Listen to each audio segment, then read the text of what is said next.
Chapter 8. The Queen's Croquet Ground. A large rose tree stood near the entrance of the garden. The roses growing on it were white, but there were 3 gardeners at it, busily painting them red.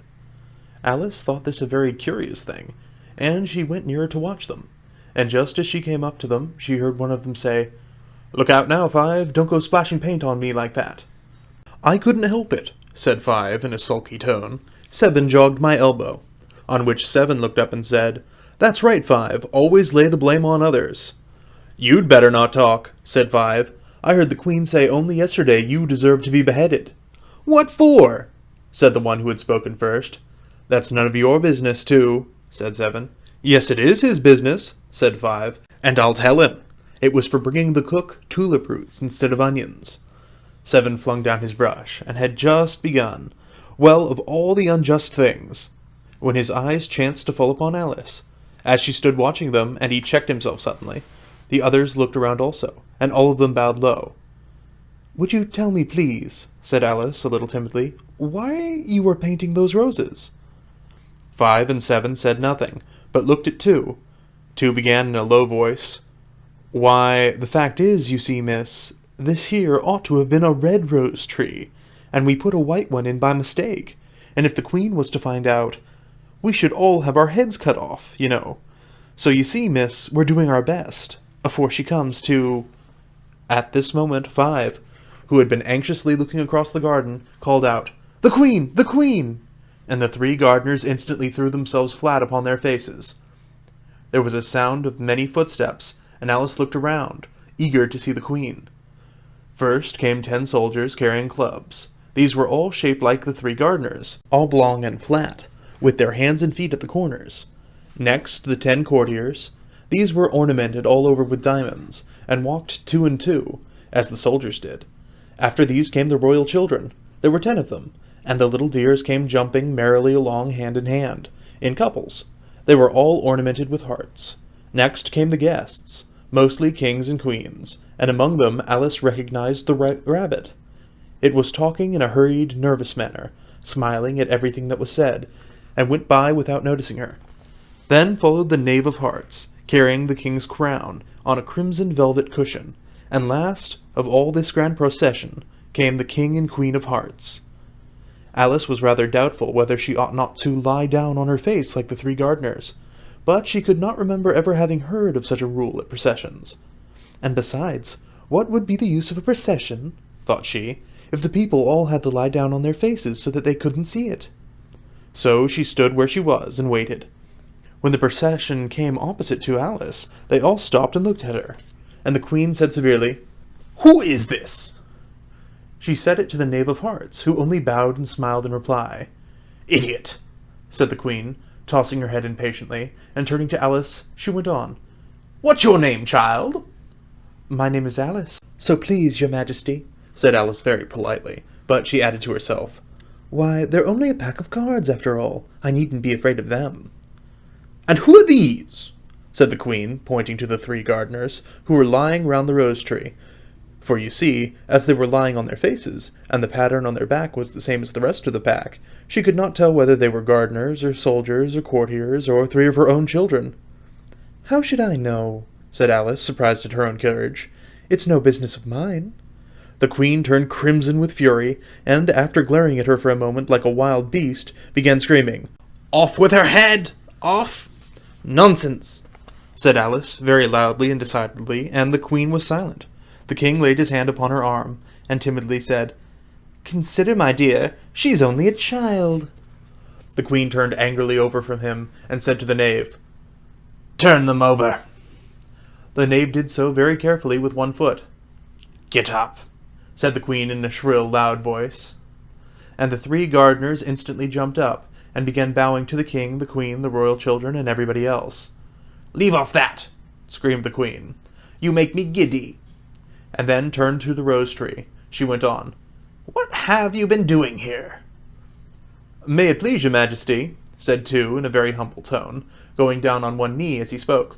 "We were trying—" "I see," said the Queen, who had meanwhile been examining the roses. "Off with their heads!" And the procession moved on, 3 of the soldiers remaining behind to execute the unfortunate gardeners, who ran to Alice for protection. "You shan't be beheaded," said Alice, and she put them into a large flower pot that stood near. The 3 soldiers wandered about for a minute or two, looking for them, and then quietly marched off after the others. "Are their heads off?" shouted the Queen. "Their heads are gone, if you please, your Majesty," the soldiers shouted in reply. "That's right," shouted the Queen. "Can you play croquet?" The soldiers were silent, and looked at Alice, as the question was evidently meant for her. "Yes," shouted Alice. "Come on, then!" roared the Queen, and Alice joined the procession, wondering very much what would happen next. It's a very fine day," said a timid voice at her side. She was walking by the White Rabbit, who was peeping anxiously into her face. "Very," said Alice. "Where's the Duchess?" "Hush, hush!" said the Rabbit in a low, hurried tone. He looked anxiously over his shoulder as he spoke, and then raised himself upon tiptoe, put his mouth close to her ear, and whispered, "She's under sentence for execution." "What for?" said Alice. "Did you say, 'what a pity'?" the Rabbit asked. "No, I didn't," said Alice. "I don't think it's at all a pity. I said, 'what for?'" "She boxed the Queen's ears," the Rabbit began. Alice gave a little scream of laughter. "Oh, hush," the Rabbit whispered in a frightened voice. "The Queen will hear you. You see, she came rather late, and the Queen said—" "Get to your places!" shouted the Queen in a voice of thunder, and people began running about in all directions, tumbling up against each other. However, they got settled down in a minute or two, and the game began. Alice thought she had never seen such a curious croquet ground in her life. It was all ridges and furrows. The croquet balls were live hedgehogs, and the mallets live flamingos, and the soldiers had to double themselves up and stand on their hands and feet to make the arches.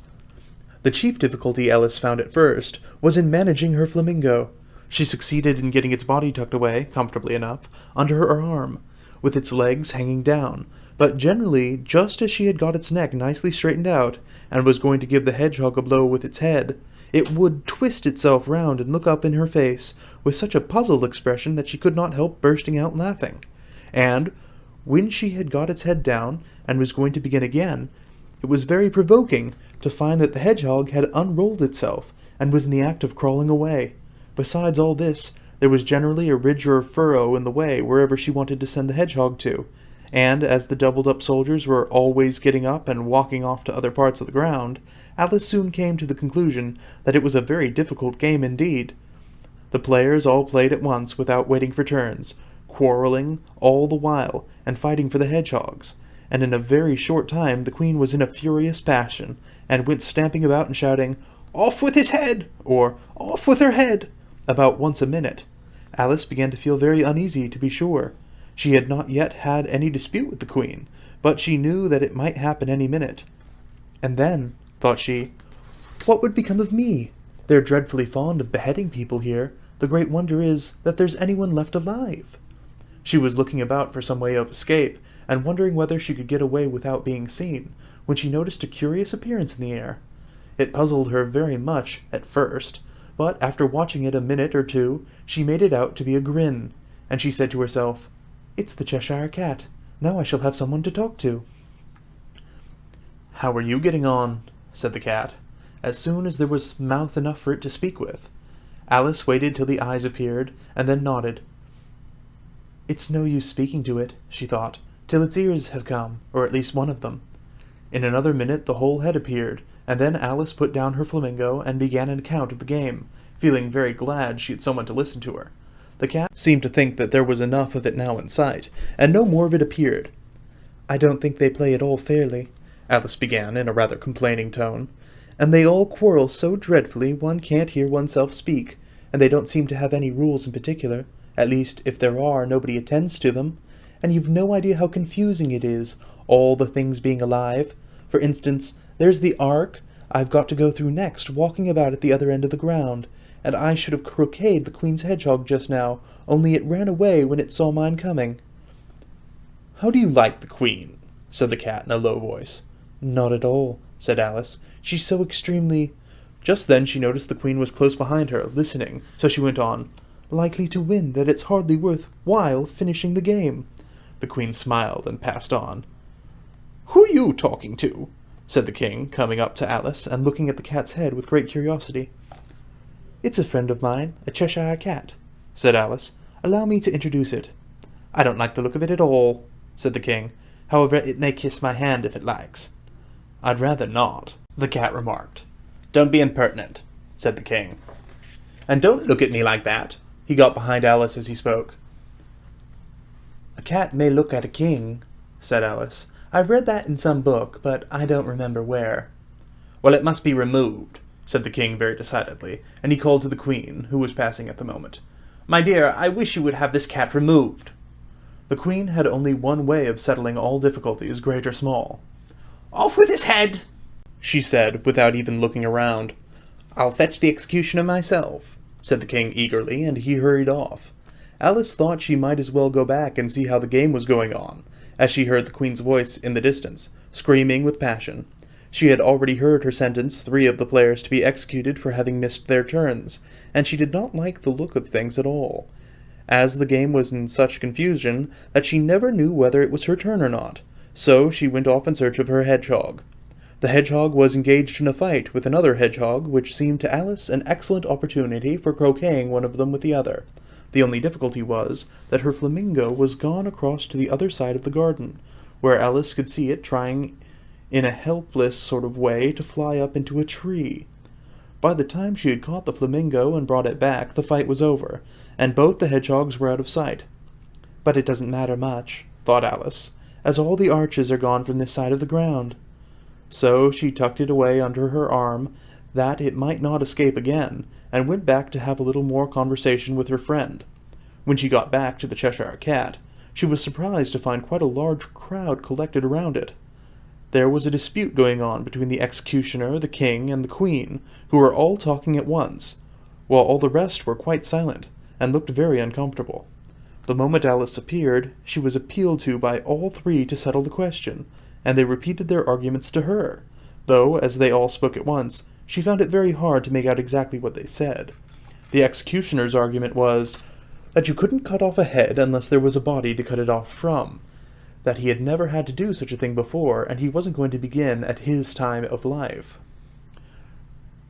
The king's argument was that anything that had a head could be beheaded, that you weren't to talk nonsense. The queen's argument was that if something wasn't done about it, in less than no time, she'd have everybody executed all round. It was this last remark that had made the whole party look so grave and anxious. Alice could think of nothing else to say but, "It belongs to the Duchess, you'd better ask her about it." "She's in prison," the queen said to the executioner. "Fetch her here." And the executioner went off like an arrow. The cat's head began fading away the moment he was gone, and by the time he had come back with the Duchess it had entirely disappeared. So the king and the executioner ran wildly up and down looking for it, while the rest of the party went back to the game.